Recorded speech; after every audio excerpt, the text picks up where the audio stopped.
Lung diseases. So the lung diseases are pneumonia, eosinophilic bronchopneumopathie, pulmonary edema, smoke inhalation, acute respiratory distress syndrome, ARDS, lung lobe torsion, and pulmonary thromboembolism.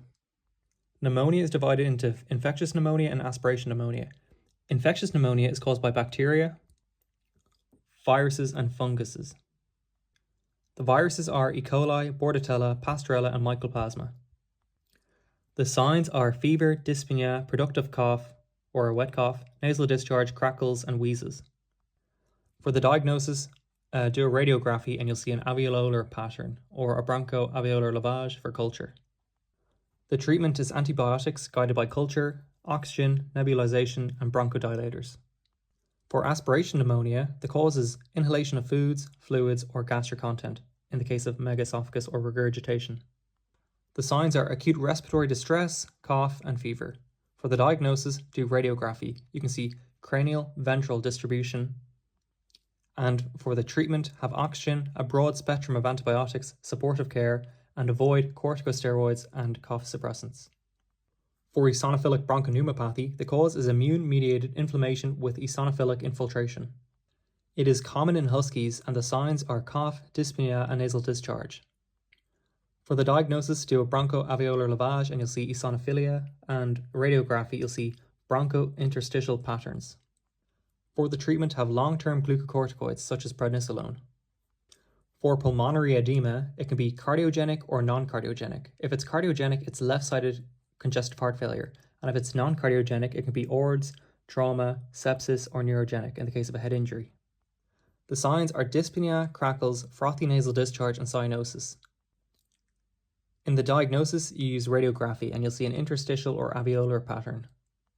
For the treatment, if it's cardiogenic, use furosemide, oxygen, and address the congestive heart failure.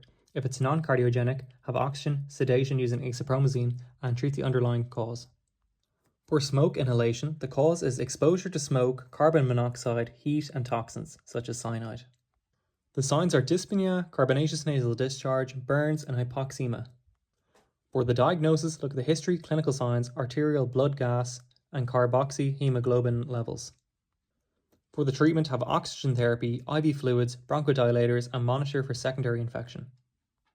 For ARDS, acute respiratory distress syndrome, the cause is severe inflammation due to sepsis, aspiration, shock, or trauma.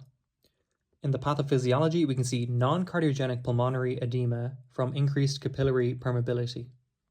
The signs are sudden onset of dyspnea, hypoxemia, crackles, and wheezes. For the diagnosis, we use radiography, and we can see bilateral infiltrates, and we can also use blood gas analysis. For the treatment, we use oxygen, IV fluids, furosemide, glucocorticoids, and ventilatory support. In the case of lung lobe torsion, the cause is twisting of a lung lobe, leading to venous obstruction. It's often secondary to pleural effusion or trauma. The breeds affected are large, deep-chested breeds, such as Afghan hounds. And the signs are respiratory distress, fever, and pleural effusion. For the diagnosis, we use radiography and we can see lobar opacity, and on the ultrasound we can see a lack of blood flow. For the treatment, we do surgical correction using a lobectomy and supportive care. For pulmonary thromboembolism, the cause is blood clots obstructing the pulmonary arteries. It's secondary to immune-mediated hemolytic anemia, Cushing's, and heartworm. The signs are sudden dyspnea, tachypnea, cyanosis, and collapse. For the diagnosis, do radiography and you can see blunted vessels, and you can do CT, angiography, and a D-dimer test.